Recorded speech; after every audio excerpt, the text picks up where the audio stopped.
오늘 2시 국회 본회의에 기후위기 비상대응 촉구 결의안이 상정됩니다. 상임위원회인 환경노동위원회에서 여야 합의로 처리되었고 각 당에서 발의하신 발의안에 참여하신 의원님의 숫자가 150명이 넘어서 본회의에서도 무난히 통과될 것으로 보입니다. 기후위기의 심각성에 비해 뒤늦은 감이 없지 않지만 국회 차원에서 기후변화를 기후위기로 규정하고 2050년 온실가스 순배출 제로를 목표로 설정했다는 것은 기념비적인 일이 아닐 수 없습니다. 그래서 국회 결의안 통과의 의미를 알려드리고 기후위기 대응 동참을 요청드리기 위해 기자회견을 마련했습니다. 굉장히 중요한 사안이기 때문에 기자님들의 많은 관심과 보도를 부탁드립니다. 더불어민주당 환경노동위원회 간사를 맡고 있는 안호영 의원입니다. 지금 상황은 모두 다 알다시피 우리 기후위기가 심각해지면서 비상 상황이라고 할 수가 있습니다. 특히 올해 수해로 인해서 많은 분들이 피해를 입었는데 이 수해도 근본적으로는 기후위기에 근거한다고 이렇게 보고 있습니다. 이런 비상사태를 맞아서 어떻게 이 비상사태를 잘 극복해 나갈 것인지가 최대의 과제라고 볼 수 있겠습니다. 이 비상사태를 앞으로 우리 전화위복의 계기로 삼아서 우리 대한민국과 또 우리 지구촌이 모두 지속 가능한 사회가 될 수 있도록 저희 대한민국 국회도 또 저도 우리 환노위도 최선을 다하겠다는 말씀드립니다. 감사합니다. 김성환입니다. 오늘 2시 본회의에 이 결의안이 통과될 예정인데요. 이 결의안이 통과되면 장차 우리 대한민국도 이 올 연말에 유엔의 장기 저탄소 발전 전략을 제출해야 합니다. 이 장기 저탄소 발전 전략에 우리 국회 결의안의 내용이 담길 수 있도록 최선을 다하겠다는 말씀 드립니다. 잘 아시는 대로 며칠 전 대통령께서 유엔 연설을 하셨는데 중국의 시진핑도 2060년에 탄소 제로를 가겠다고 기선언을 했고 이미 유럽과 미국에서도 2050년 탄소 제로를 국가 목표로 해서 추진 중에 있습니다. 우리 대한민국도 한국판 뉴딜의 핵심 축인 그린 뉴딜과 관련해서 탄소 제로를 2050년까지 선언하고 그에 따라서 우리 지구와 대한민국이 이 기후 위기 분야에서도 선도국가로 가는데 오늘 결의안이 큰 의미가 있다고 하겠습니다. 기자 여러분들의 많은 관심을 부탁드립니다.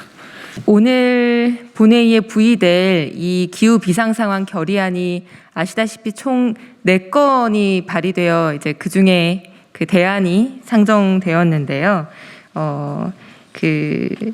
이 결의안을 또 대표 발의해 주신 더불어민주당의 한정혜 의원님과 정의당의 강은미 의원님도 오늘 기자회견에 참석하고자 하셨으나 일정으로 인해 참석하지 못하셨다는 말씀을 드립니다. 다음으로 기자회견문 낭독 시간입니다. 배포해드린 보도자료의 별첨을 확인해 주시고요. 저희 참석한 3명의 의원이 나눠서 낭독하도록 하겠습니다. 국제사회가 기후변화로 인해 큰 위기에 처해 있습니다. 2020년만 해도 이미 지구촌은 호주의 대규모 산불, 북미의 살인적 한파, 시베리아의 이상고온, 동북아시아 홍수 등 감내하기 어려운 피해를 입었습니다.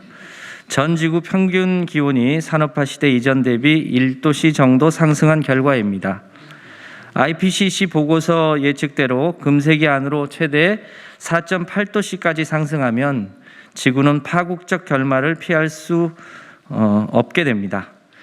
지구 기온 상승을 1.5도씨로 제어해야 하는데 과학자들은 이 시기까지 고작 7년 5개월밖에 남지 않았다고 경고하고 있습니다. 이제 인류는 석유 석탄의 시대를 넘어 지구와 공존하는 문명의 전환을 준비해야 합니다. 이런 인식 속에 전 세계적으로 기후변화를 기후위기로 규정하고 국가 차원의 비상사태를 선언하는 사례가 늘고 있습니다. 유럽연합과 캐나다와 같은 선진국뿐만 아니라 몰디브, 방글라데시 등 제3세계 국가들 역시 비상사태 선언에 동참하고 있습니다. 온실가스 배출량 세계 7위인 우리나라 역시 예외가 될 수 없습니다. 기후 파국을 막기 위해서는 2050년까지 온실가스 순배출 제로 목표를 수립하고 이에 걸맞는 정책 전환을 조속히 수립해야 합니다. 그러나 우리나라는 2050년 순배출 제로를 위한 정책적 목표가 제시된 적이 없습니다. 이에 국회가 나서 탄소 제로 사회를 위한 발걸음을 재촉하고자 합니다. 예, 그 결의안 오늘 의결될 결의안은 아마 따로 배포되어 있을 것으로 생각이 됩니다. 그건 한번 보시면 좋을 것 같고요. 그 의미에 대해서 다시 한번 말씀드리려고 합니다. 21대 국회에는 총 4건의 기후위기 비상선언 결의안이 발의됐습니다. 이는 기후위기 문제가 정쟁의 대상이 아니고 모두가 심각한 위기로 인식하고 있다는 방증이기도 합니다. 그리고 마침내 이러한 노력이 결실을 맺었습니다. 23일 국회 환경노동위원회에서 여야 합의를 통해 위원회 대안으로 기후위기 비상대응 촉구 결의안이 채택이 됐습니다. 오늘 본회의에서 결의안이 통과되면은 탈탄소 사회로 전환하는 기반을 마련할 수 있습니다. 결의안에 따라서 국회 내 기후위기 대응을 위한 특별위원회가 조속히 설치되어야 합니다. 기후위기에 대응하는 범국가적 체계로 전환하기 위해 비상사태에 걸맞게 법과 제도를 정비하고 정부와 협력해서 매우 강한 수준의 온실가스 감축 정책을 수립하겠습니다. 또한 우리나라가 국제사회에서 책임을 다할 수 있도록 전 지구적인 온실가스 감축에 적극 동참하도록 노력하겠습니다. 기후위기 대응을 위한 대전환 과정에서 소외되는 분들이 없도록 민주성, 합리성, 절차의 투명성 원칙에 따라 다양한 이해 관계자의 참여를 보장하고 환경과 경제가 공존할 수 있는 방법을 도출하겠습니다. 무엇보다도 정의와 형평성의 원칙에 따라 전환 과정에 책임과 이익이 사회 전체에 분배되고 위기를 기회로 삼아 사회적 불평등을 해소해 나가겠습니다. 국회의 기후위기 비상대응 촉구 결의안 채택은 그 자체만으로도 기념비적인 일이지만 뒤집어 보면 이제 시작에 불과합니다. 우리에겐 아직 가야 할 길이 훨씬 많이 남아 있습니다. 국회 결의안을 시작으로 정부가 더 적극적인 온실가스 감축 정책을 취해 주시기 바랍니다. 국회가 지원하겠습니다.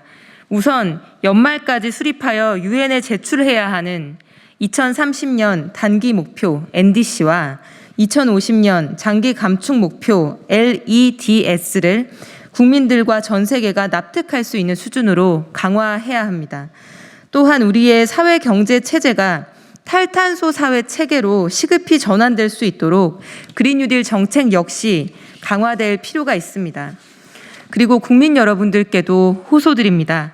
국회가 앞장서서 지속 가능한 사회를 건설하도록 노력하겠습니다. 국회 결의의 진정성과 노력을 지지해 주시고 동참해 주시기를 부탁드립니다. 만약 바르지 못한 길로 가는 경우 호된 질책도 달게 받겠습니다. 기후위기 대응은 우리 사회의 모든 구성원의 노력이 필요합니다. 대한민국 국회는 국회 결의안을 시작으로 기후위기 대응에 총력을 다하겠습니다. 여야를 떠나 기후위기 대응이 우리 사회의 가장 큰 공동의 목표라는 점 역시 잊지 않겠습니다. 비상사태를 선언해야 하는 지금 이 상황이 착잡하지만 전화위복의 계기로 삼아서 대한민국과 지구촌이 모두 지속 가능해질 때까지 대한민국 국회도 최선을 다하겠습니다. 2020년 9월 24일 국회의원 한정혜, 김성환, 안호영, 이소영 감사합니다.